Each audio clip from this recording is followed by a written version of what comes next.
Hey everyone, welcome to episode number 42 of the Live Free and Diet Hard podcast.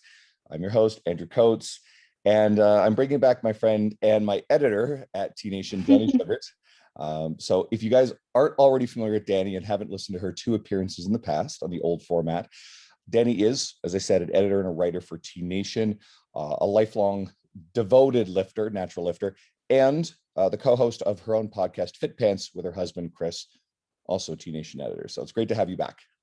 Thanks. It's good to be here. I'm so used to listening to you while I'm doing chores or painting a bathroom or something. So it's really cool to hear your voice talking to me, even though I feel like you're talking to me when you podcast anyway. So it's pretty cool.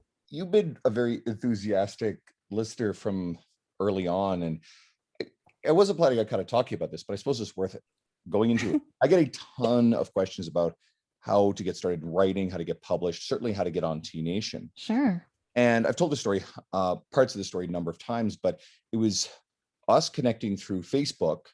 I saw you in some thread with a bunch of other people. We have tons of mutual friends, tons of other writers for T Nation. And so I just added you, I sent you a message and said, hey, I've been reading your stuff for forever. I literally for my entire career. And so we got to chatting, and you dove in and jumped into my podcast right away because I was interested in having you on as a guest. You started listening before I'd even expected. I circled it back around after a couple of weeks, said, hey, I want to get you in. I got space.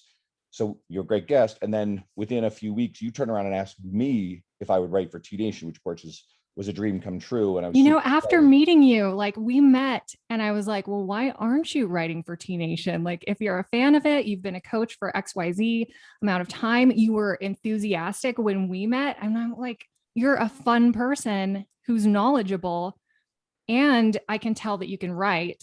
So why aren't you writing for T Nation? So I think the takeaway here is, number one, learn to fucking write. I studied this shit. I read writing books all the time. But more than that, if someone's interested, I used to have this belief, and I've been planning on kind of publishing this notion, but when I first started as a trainer and I was reading T Nation, it was one of my favorite resources. And, I'm reading Lee Boyce and Nick Tuminello, Ben Bruno, you name it. And then there's this Dean Somerset guy who also happens to, there's a Dean Somerset that works in the same company I do on the session total monthly list. I'm like, oh shit, they're the same guy. Cool.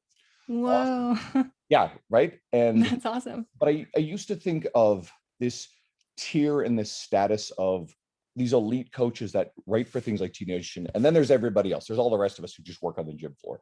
And there's this giant divide, and I could never do that sort of thing. And as time goes on, well, look what happens. And the first lesson there is, well, shit, don't go in with that attitude that you couldn't possibly. If you are ambitious enough to want to do this, you certainly have to develop the coaching skills, the technical skills, and establish enough career capital, and also be able to write. But if you pursue all those things, there's no reason why someone can't submit to you. So you know what? Let's go there really quickly. How do people get onto T Nation? How do they earn that honor? Well, you scroll down to the bottom of the website and then you click this little button where you can submit articles. So literally so there is kind of a barrier to entry in that, you need to have a perspective on something that's not commonly held. If you're trying to tell people about stuff that we've already heard about and everybody knows is true, then it's that's not going to be a good article that everybody's going to want to read, right? Saying sleep is important. Okay, yeah, we got that.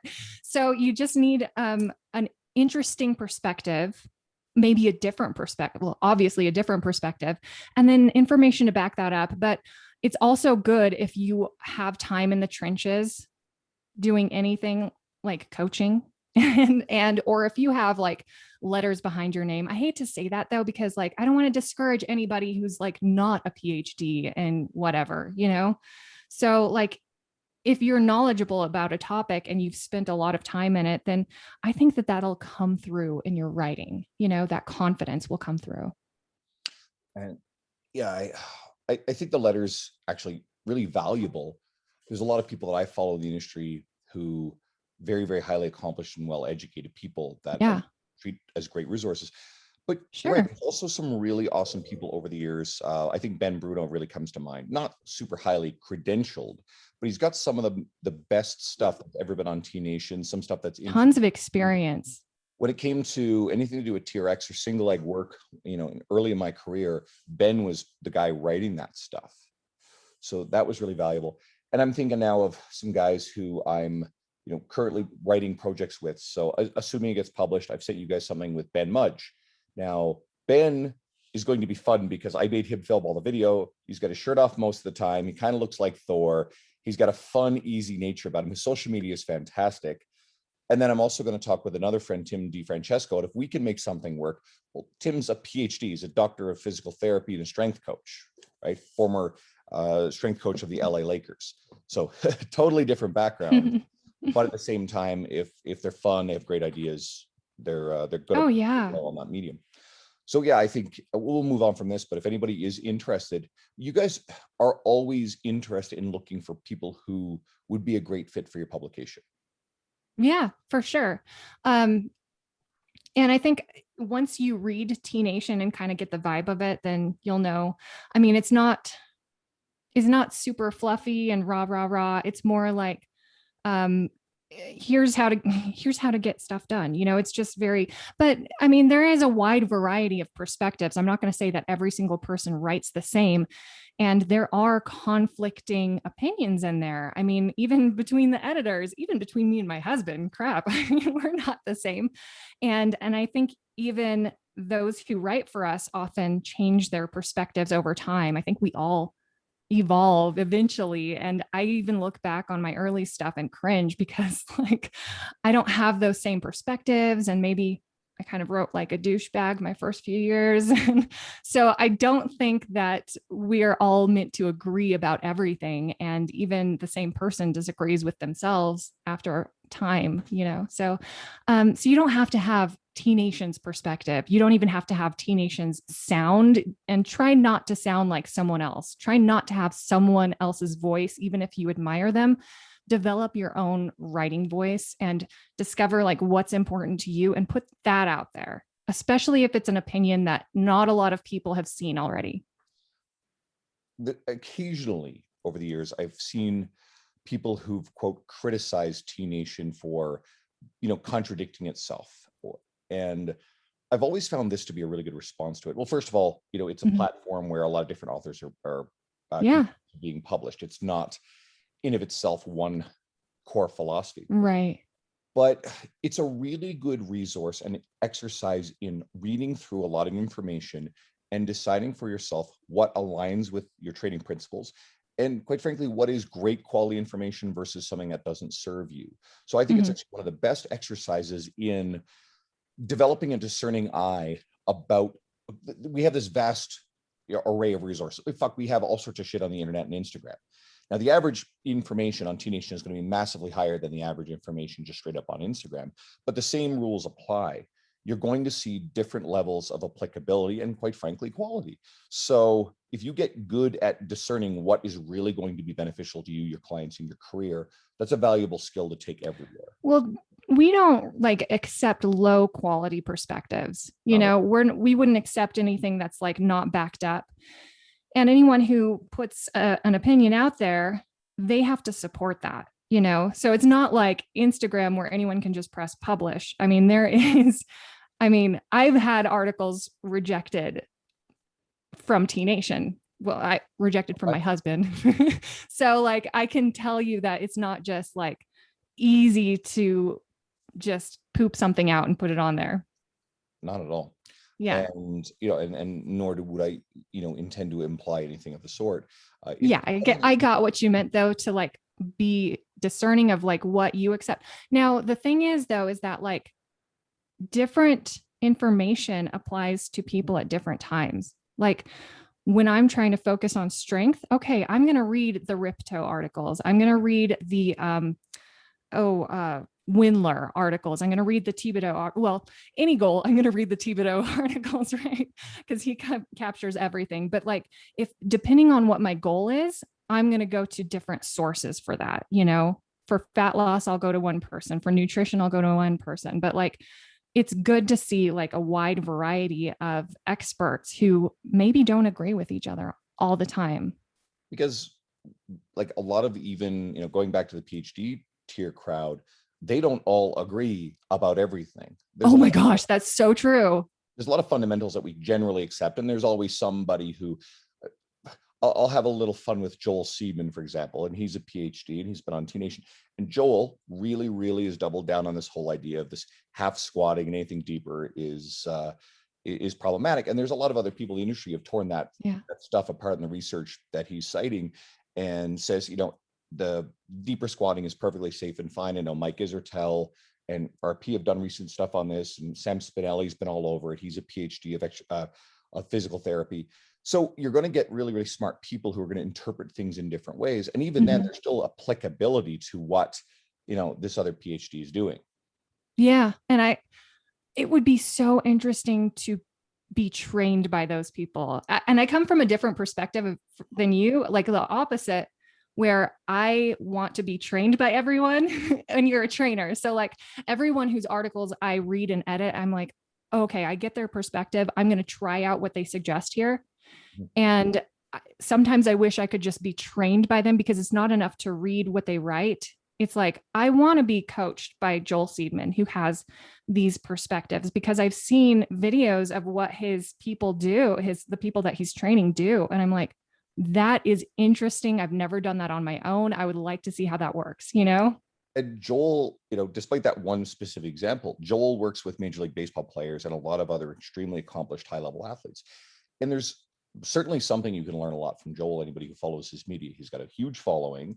Yeah. He is great at creating novel, engaging stuff that for some people, they get soaked right in. And for other people, they want to rip it apart. Now, Joel never turns around and fights with them. He just leaves them alone.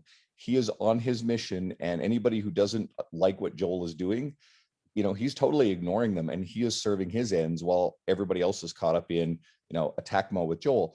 And again, he's delivering great results with high-level people. And if you see the women who train with Joel, holy crap. Yep.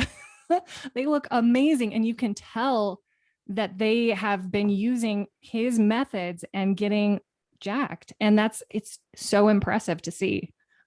Absolutely. So I think if anything, it's really good to keep an open mind about this stuff.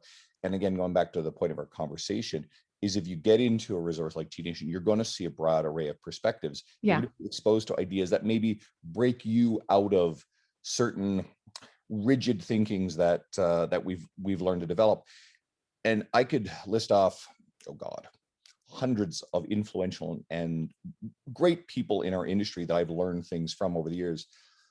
And if anybody listening has noticed that there are certain people who seem to just be entirely part of one camp. They have one coach, or PhD, or bro, who is their guru, and they listen to everything that person says.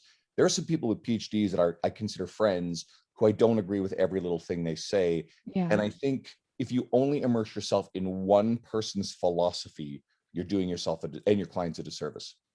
Yeah. Isn't there like a quote? I'm going to butcher this. It's something like some kind of philosophy of like, don't listen to the man of one book.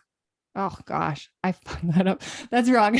But like, if you only pay attention to one person and one way of thinking, you're going to miss out on so many different things.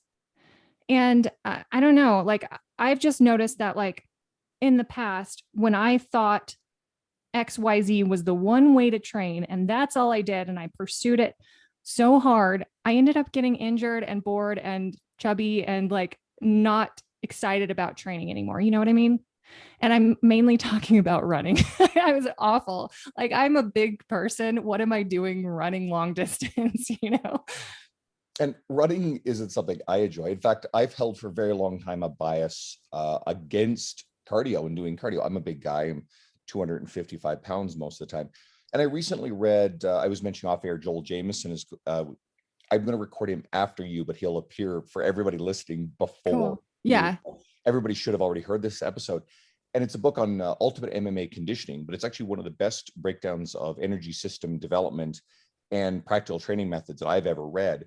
And I bought an Airdyne bike literally because of this. Oh, wow. to work on my, I mean, certainly it's a versatile piece of equipment for anaerobic work, Mhm. interval work, but I got it so that way I could prop up my tablet and watch coursework that I want to. Otherwise, I don't have the attention span for. Hop up on the bike and stay there for 25 minutes and do this stuff. Oh, that's So cool. it's opened my eyes. Plus, I'm 43. I'm getting a little older, and hey, the energy wasn't quite what it used to be. Maybe there's something to this. Maybe I should actually develop my cardiovascular capacity. So that's a shifting attitude over time.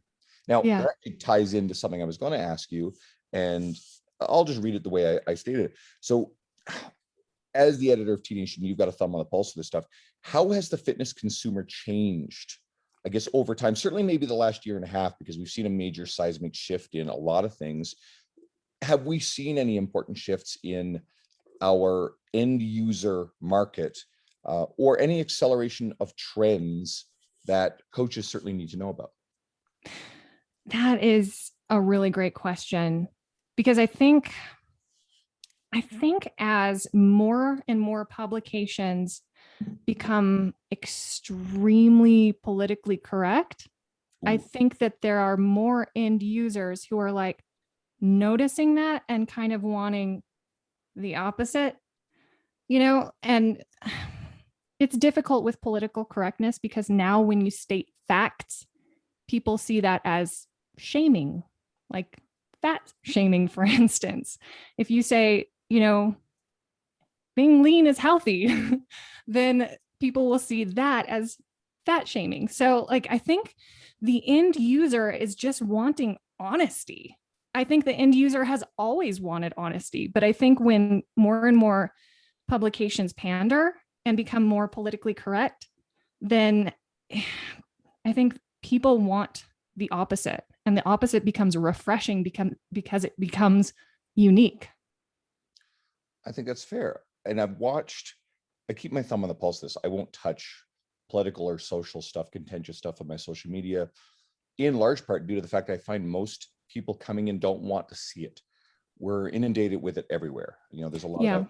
And outrage sells. Outrage. But truth should not be political, right? No. We know the difference of that, and I won't get into specific examples because, again, I'm going to stay out of the politics. But I think anyone who's trying to build a social media following, it can seem like an easy shortcut to, and I'll use the term pander directly, to maybe, the more aggressively progressive stuff. Dare I use the word woke? And one of the dangers with that, and the flip side is true for the opposite end of the spectrum, is you then attract a following that thinks that way. And then, of course, you are more aggressively policed by the things that you say. I mean, Spencer Dulski is amazing. He's the authority when it comes to like obesity, healthy weight loss, all that sort of stuff. He's a doctor. Sure. And Spencer doesn't court these types, but he does occasionally share, things. He's all about like the understanding you don't have to lose weight, but if you want to, here's the information. And he's pretty clear that, okay, here's the health stuff involved with this. And every once in a while, you see somebody who is, actually, this is a regular thing. He gets attacked for being fat phobic. This is no way. The most, like the least fat phobic or least intolerant type. And this guy gets attacked on a regular basis for. He is like one of the most compassionate doctors online. Like, that's so strange. And he's really good about like handling this sort of stuff. But if you don't want to deal with a constant deluge of that, well, maybe don't court that type of audience in the first place. I'll just say that much, right? Straight. Yeah, that's a very good point.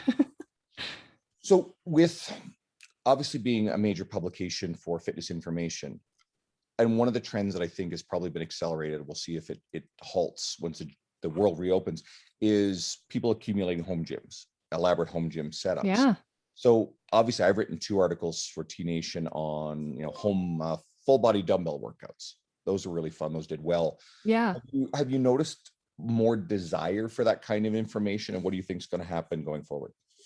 I think that, so in our area, gyms have really opened up, and people are heading back. Now, I don't know what the trend is going to be. Like, if it seems like not everybody who was going to a gym is going to return, right?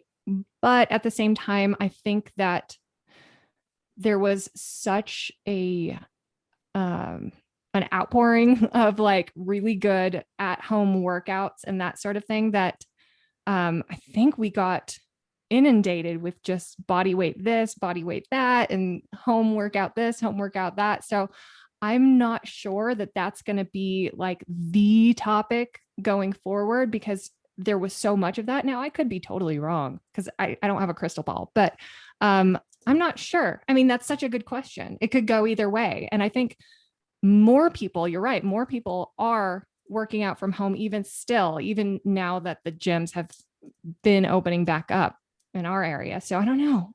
It's a great question. I suspect the people who are doubling down on the home gym experience are going to go get better equipment. They're going to have racks, and you're going to notice it's not just a bunch of dumbbells or a set of adjustable dumbbells. Yeah. But there's a TRX hanging from the ceiling, and there's a safety squat bar. Yeah. So I think some of the regular stuff that applies both to in-gym setting, but also the equipment more and more people will start having in their home gyms. I mean, I went and bought a leg press for my home basement gym. Now, Get out of here. Yeah, seriously. And it doubles as a leg press and a hack squat. Oh, I'm so jealous. It doesn't load. I got too many bumper plates. I got to get some of the other kind because not enough of the bumpers will fit on it to really be a lot of. Okay, they're too wide. Yeah. Yeah, they're too wide. But it's still kind of cool, and it works for the vast majority of my clients. Not everybody's going to have a leg press, but oh well.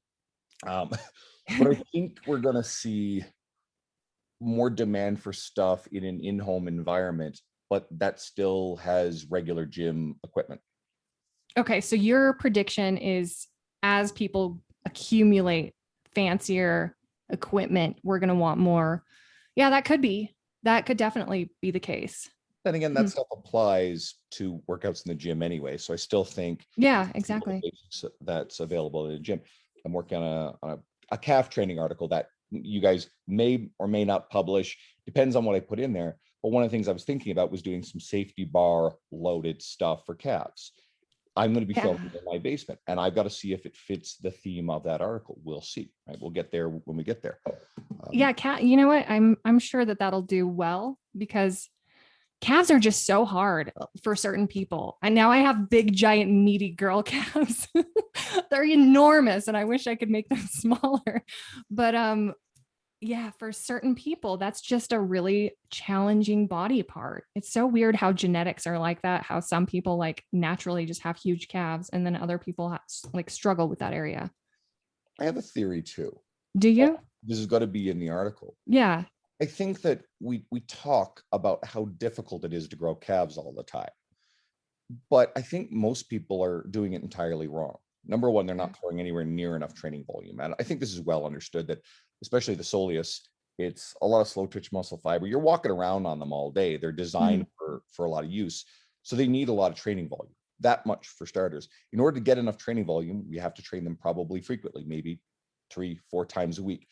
Very, very few people outside of the, pro bodybuilders are even trying to do that. And I think what we have a whole bunch of people who go into the gym who do maybe 4 sets of some sort of standing calf raise, and then they do 4 sets on a seated calf raise, which is the most useless piece of equipment in the entire gym. You need position. Your gastroc, that bigger, higher, meatier ball of calf muscle is not even engaged because it attaches on the femur, above the knee. Okay. And you might as well just do straight legged calf work if you have limited training time. And then they go and do maybe 8 sets of calves. 4 of them are fairly useless on the seated machine. And meanwhile, someone's sitting down, and I've got no issue with someone on their phone between sets. We need rest. But if someone's sitting down on a seated calf, phone in hand, 3 minutes between set, guess what? That's not effective training. That is just you're resting, you're being lazy. And then they're going around going, oh man, like my genetics for my calves suck. No, your training fucking sucks. Seriously. Well, I've noticed that people who have small calves often struggle as well with their quads and hamstring. Like they just have smaller legs in general. So like a lot of women have like thicker legs. And so we have thicker lower legs as well. So our calves get huge really easily. So I'm just wondering if like this is more of a male problem because males tend to just be put on more mass around their midsection and their torsos than they do their legs. And this is true for like body fat patterns, distribution patterns too. Like a lot of women distribute body fat in the lower bodies, whereas men distribute body fat in the upper bodies. So I'm wondering if muscle pattern, like the way your muscle is built, the areas that get built easiest and fastest are also the areas where you might tend to be more prone to packing on fat there as well. I don't know. I have no idea. That would be a fascinating thing to study. And I'm not aware if there's anything on that. Mm-hmm. Talk to Brad Schoenfeld and be like, hey, dude, research this. It stands to theoretically reason that if you have a lot of blood flow to a certain region, and legs can kind of go either way because type circulation, especially for taller men on average, there's poorer circulation as you get further down towards your feet. Interesting. Try to formulate this thought. I don't know what role this would play, but if you have better circulation to an area, in theory, it would deliver nutrients better and you would see better muscular hypertrophy. It also stands to reason that lipids, triglycerides are still transported vascularly, right, through your bloodstream. So maybe it makes sense that if you have better blood flow to a region, you would also deposit more fat there. I don't know if that's true. That is just purely speculation. Maybe I have no idea. Yeah. But well, I've noticed that certain people okay, so I would tend to put on more fat like in my lower body if I don't exercise, right? But my lower body also tends to be where I can get biggest muscularly. So I wonder if there's anything to that, like with people in general. I have a suspicion that they're concurrent things that correlate but aren't causal. Because women on average, they put on body fat more on their hips, glutes, and legs, thighs, versus the same men. You mentioned men have a tendency towards like accumulating body fat in their midsections or lower chest, that sort of thing. Yeah. So there's that kind of genetic thing across the sexes. Women, on average, anybody who's coached men versus women know that women also like lower body training a lot more. And I have a theory there. I think the volume and the frequency that women will train lower body probably plays a major role in their lower limb development. On top of women also being shorter on average than men have shorter bones. And therefore who is it easier to put on muscle? 5'4" Lee Priest or 6'4" Gunter Schlurkamp. Now Gunter, monstrous human being, but the short little. Why are most pro bodybuilders on the shorter end of the spectrum, right? Because those are the guys. Shorter muscle bellies, right? So a shorter human is going to have a shorter muscle belly on average. So therefore, the appearance of the size of muscle is going to be much bigger. So I suspect all these things play in together. There's one more thing. Once we start entering the performance enhanced realm, supernormal amounts of testosterone and other compounds, we have more androgen receptors in our upper bodies versus our lower bodies. And I think that policing who's natural and who's not is one of the stupidest things we can do. Focus on yourself. But when you see the guys around the gym, the bodybuilding crowd who have these enormous sets of traps, that's a really good indicator that someone may be enhanced, right? So I didn't know that. And here's another thing. If you see a woman with really capped delts, those three-dimensional round boulder delts, that is a pretty good indication that there is some supplement use there. Use. Because it is super, super hard for humans in general to have those really massive round boulder three-dimensional. Yeah. I'm not saying it's impossible, and don't go around accusing people of whatever. Who gives a shit? Yeah. But just facts. So if you've got androgen use, steroid use, that's going to disproportionately help grow upper body muscle mass more than it will grow lower body muscle. Whoa, I didn't know that. Double check. Totally didn't know that. Yeah. I have a question for you. Sure. As a trainer, I've noticed this request more and more commonly online recently. But as a trainer, how do you feel when you hear people online telling other people, don't congratulate anyone on their weight loss? I saw this recently. Yeah. Someone sent it to me and I'm like, holy shit. It's complicated. So on one side of the spectrum, it kind of goes back to what we were talking about, political correctness. As coaches especially, we should be a little thoughtful about, quote, commenting on other people's bodies, especially women. Sure. I have female clients, current and formerly, that if I delivered an unsolicited comment on their body, kind of knowing how they were, they'd be offended and probably end the relationship. Whereas there are other people where I know how they're wired in the relationship, where I know that it's on the table to discuss the nature of their leanness and their appearance within the context of our goals and what we're doing. You have to know your audience. I think that's the most important thing. Yeah. It all ties into what you said earlier about this idea that any insinuation that losing body fat is healthy, which we know to be scientifically and fundamentally factually true, and it probably is one of the biggest pieces of science denialism we're seeing, from one side of the spectrum of beliefs. It's you almost have to be careful saying anything. Now, I found for the most part, even though I'll touch on that stuff on a semi-regular basis on social media, I've had rare problems. Every once in a while, some nutcase will come in, freak out. There's an easy answer to those people. If they're completely ludicrous, you can be neutral and refute them or whatever. Don't be an asshole. You look like the asshole, and let them look like an idiot. And your followers are going to go, okay, cool. That person's a crazy person. Awesome. Then again, there's also it's politically correct to call people crazy people now, I think too, but we know what we're talking about. Or you restrict them, no one sees their crap, or you block them and no one sees their crap. This notion that we are in any way someone is entitled to, who's a follower, who doesn't care, to come in and be an antagonistic asshole, that we are somehow supposed to drown ourselves in all this bullshit and be distracted by it, and they're allowed to damage our emotional well-being. We're busy coaching people, and we need to keep our emotional energy really, really solid, so that way we're not distracted and stressed out and upset and irritated. And quite frankly, I don't care who you are. If someone's being an asshole on your social media, it will get inside your head. It is stressful. So if you train yourself to go, block, gone, problem solved, then that's it, end of story. So you don't even have to entertain that bullshit. But back to the original thing, I think you have to navigate it with nuance. I think on one hand, don't be an asshole who makes the audience of people who might be seeking out your services to lose body fat. Don't make them think that, this person is judging me and laughing about me and Oh, yeah. There's real shaming versus everything now is shaming to the point where the word is meaningless. And then there's delivering very useful information that helps people who want to change, who want to feel more confident, who want to feel sexier in their body, all of which is perfectly valid if that's your goal. And if you're someone who shares that information in a way that does not feel judgmental or shaming, right, outside of the extremes, and those extremes will always exist, then I think you're fine. And there can be room, and I'm a big believer in freedom of expression. I'm an absolutist when it comes to freedom of expression. I don't believe in policing this stuff.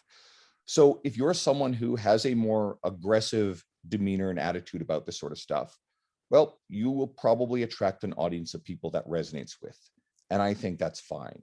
I don't think we should be legislating or, we can't legislate people not being assholes. right.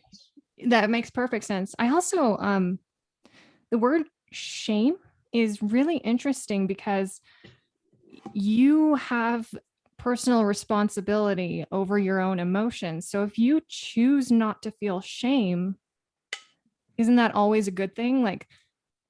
I don't know. If someone says, okay, so I have a little bit of an insecurity about my hair, right? Genetically, I have my mom's genetics and she got my dad's genetic or her dad's genetics, which is alopecia. And so I'm losing my hair. It's just genetic. That's how it is. And I'm I have to come to terms with that. But at the same time, if someone were to say, your hair is ugly, I would be like, yeah, I know. I'm not ashamed of it because I'm telling you here because I didn't do anything to bring that upon myself. It was passed down generation to generation. And I'm choosing not to be ashamed of something, because it's not I can either feel shame or not, and I can even agree with the person and be like, yeah, it kind of sucks, but I'm not ashamed of who I am as a person because of that. You know what I mean? I'm not sure if you've ever read any of Brene Brown's work. You familiar with Brene? I know who she is. tried to read some of her work. I suspect, like with Brene, I mean, again, talking ideological stuff, she skews probably more on that political correct side of things. But I think for most people, you may get a lot. I mean, here's this big, muscular guy here telling you, "Hey, go read Brene Brown," because there's a lot of good stuff in there, and it's specifically about shame. And she talks extensively about shame triggers. And ultimately, what you did just do there was something that she sort of does in this book, is if you can recognize what potential shame triggers are, you're in more control of the environments that you put yourself in. Oh, interesting. Or bringing up certain topics around certain people who are shame triggers. So for example, someone's mother can be a terrible shame trigger for their weight, but be a great person to talk to, let's say, of their role as a parent, or vice versa. A mom can, so there's the mom, there's the grandma, and there's the kid. So the mom could have their mother, the grandma, who is a really wonderful, supportive person about the parenting style, or a really judgmental person who makes them feel shame. Oh, okay. Yeah. So it takes knowing what the shame triggers are. Mm-hmm. That's one aspect of all this stuff. So but I think, here's, oh, sorry, go ahead. No, go ahead.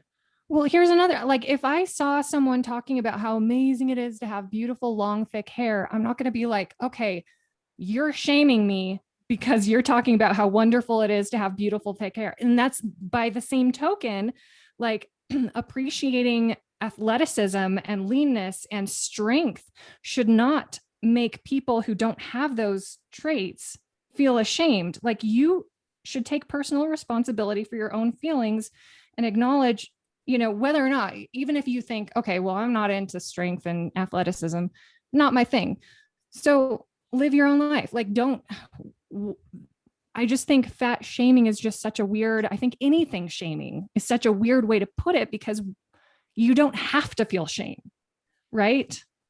And shame is not always a bad thing. Like we send people to prison so that they feel ashamed of the crimes that they commit and then hopefully get out and do something better with their life. I mean, shame is good so that we can change our behaviors eventually if you're doing something that needs to be changed, that you feel needs to be changed, right? So I'm not afraid of shame. If I did something wrong, I want to feel shame so that I can do better in my life. You know what I mean? I'll actually take that a little bit, and it's again some of Brené's filter, and she sort of distinguishes between guilt and shame, and this might actually be really useful. So I think what you're describing, and a lot of the stuff, is actually what she calls guilt. So guilt would be, I did a bad thing. Shame would be, I am a bad person. Oh. So if your identity is wrapped around your inability to do something and that you're a failure, that is a very negative thing that will self-perpetuate. And someone who thinks that way isn't going to break out of that cycle. A lot of people who are struggling with weight loss feel like they're completely incapable. It's also a fixed mindset if someone wants to use that sort of filter as well. Okay. But guilt is fine. So if we have someone who, shit, I did a bad thing, and in your example of sending someone to prison, if you've got someone who, makes a terrible mistake, whatever context it is, it goes, all right, I did a really, really terrible thing. I need to, pay for that crime, but it doesn't define who I am. I can do this. I can come out the other side. I can work on education, and I can live a better life. That would be an example of guilt. The person who's rooted in shame thinks that they're incapable of doing anything other than whatever criminal behavior they're inclined towards. What do you think happens after that person spends 5-10 years in prison? If there's that belief that they're incapable of anything else, that person goes straight back to that behavior. So it's understanding this guilt versus shame dichotomy, which is why I think even if someone doesn't necessarily agree with everything, there's a lot of valuable stuff in reading her work and understanding these things. So cool. Yeah, I'll have to check back into that. Now, I don't like, of course, shaming people, like trying to make people feel ashamed for their weight. Of course, that's bad. Like, of course, that's terrible. I'm not going to walk around pointing and shame, like that's awful. But I think that celebrating athleticism and talking about the health benefits of leanness and losing weight that needs to be lost I don't think that's shaming, you know?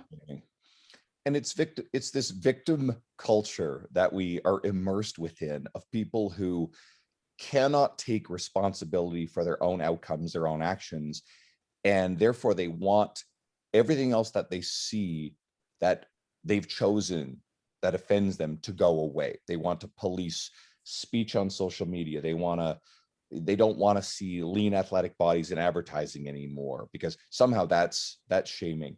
Now, there's a good argument to say that photoshopped, you know, not fitness models, well, even that, but photoshopped models, and say the cover of Cosmo, that, you know, has been a problem for a very long time.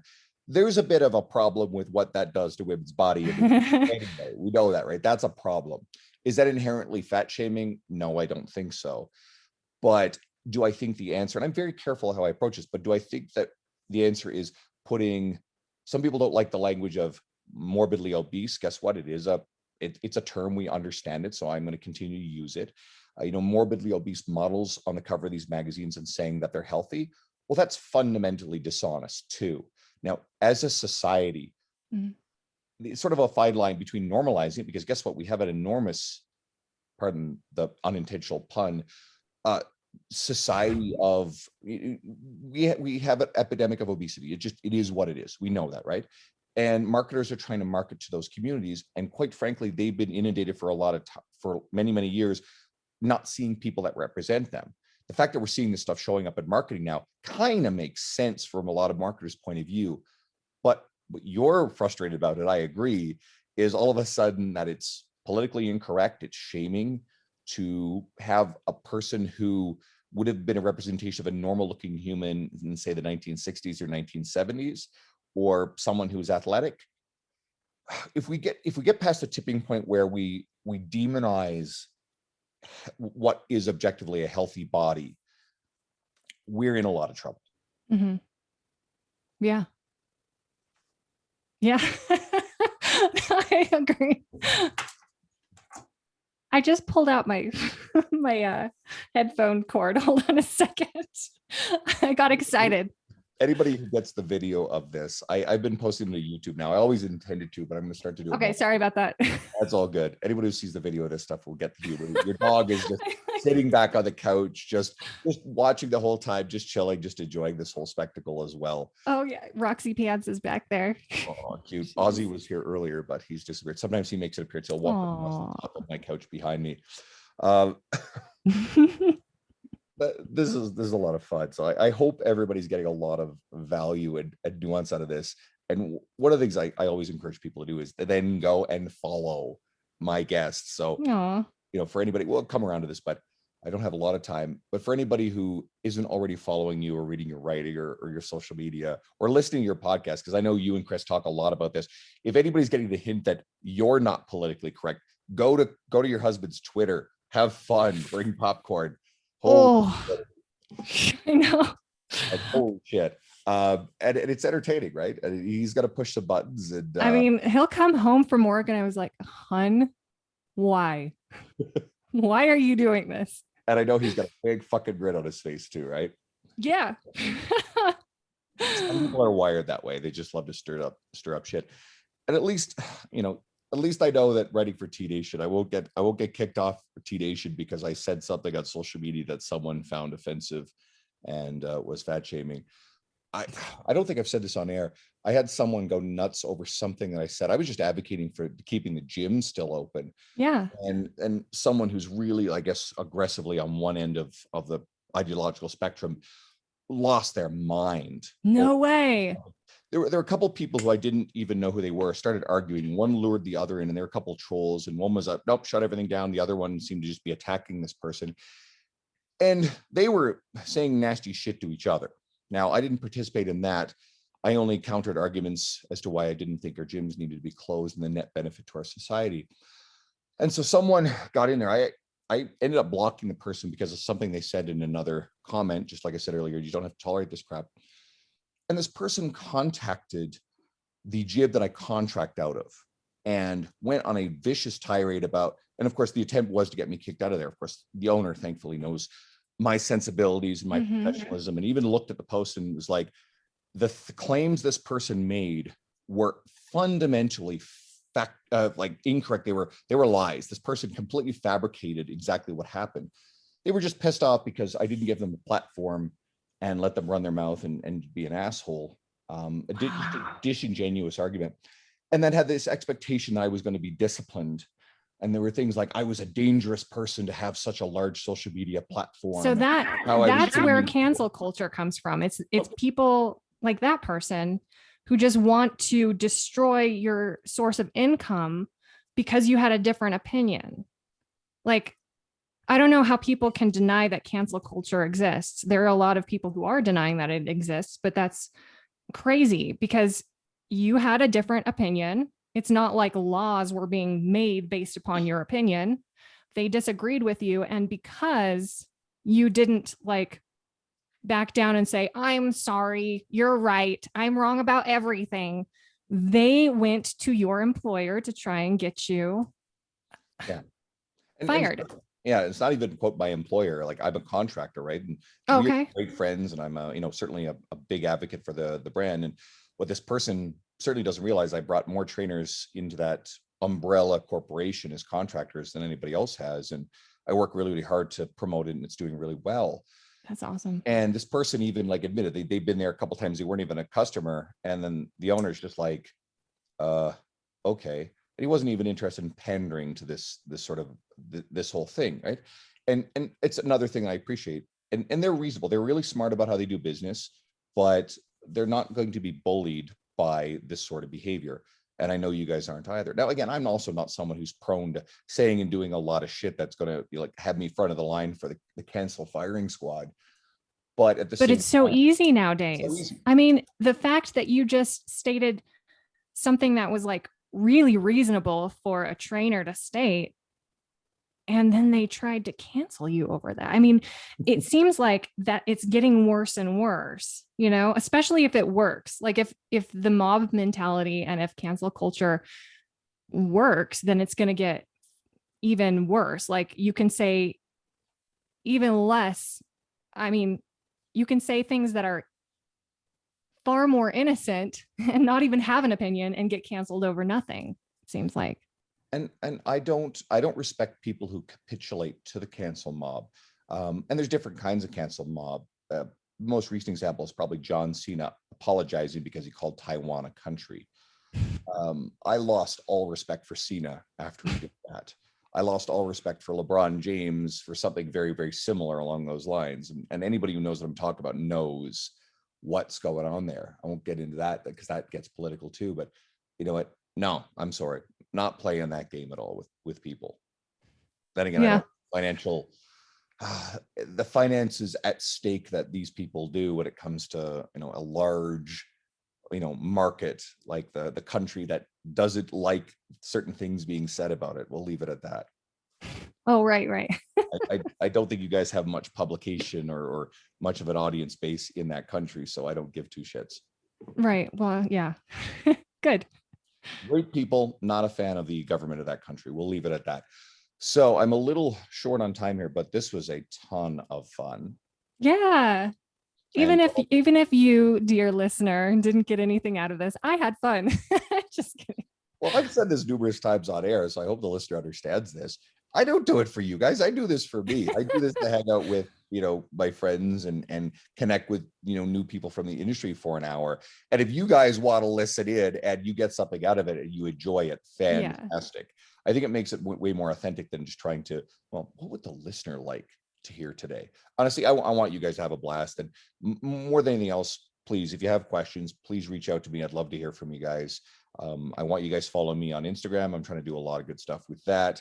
With my writing, you can find all my other stuff there. But more importantly, let's have you guys go and follow Dani. So where do they find you? Dani Shugart on Instagram, DaniShugart. And then on other social media platforms, I am absolutely boring. I'm boring, but I'm gonna post more about like plants and dogs and all that stuff. If anybody goes to your Instagram, this is actually kind of funny. And you get those highlights there, the stories that you save permanently. I was digging around and looking for stuff yesterday to chat about. And there's this thing where I don't know what it's called, but where you do this filter and you have the giant mouth and the kid, like almost like a kid face and the giant eyes. Oh yeah. You were talking about you and Chris were going on a date. You guys ended up going like getting what, an oil change on your date. That was Yeah. actually Well, straight up hysterical. Do more of that. so we that was during COVID. So like everything was shut. You couldn't go in anywhere except certain places and you had to be masked and all that stuff. No, I think for a portion of time last summer, the mask mandate had been dropped and then it was re-upped or whatever. So like, but things were still not completely open. So we went to the Walgreens drive-through and then we went to go get an oil change and that was our date. Here's it, guys. Everybody, if as long as you're not driving right now, literally go to Daddy's Instagram. It's like I think you have like three highlight things. I think it's the one in the middle because I just saw it yesterday, and it's super funny. I always get a kick out of those. So I'm saying do more of that shit. That would actually Aw, be entertaining. That'd be great. thanks. Anyway, I'm really, really grateful you came on here today. Guys, everybody go follow Danny, and we'll chat a little more off air before my client gets here. And if anybody Yeah. has any questions, please shoot me a message. Thanks. Thank you.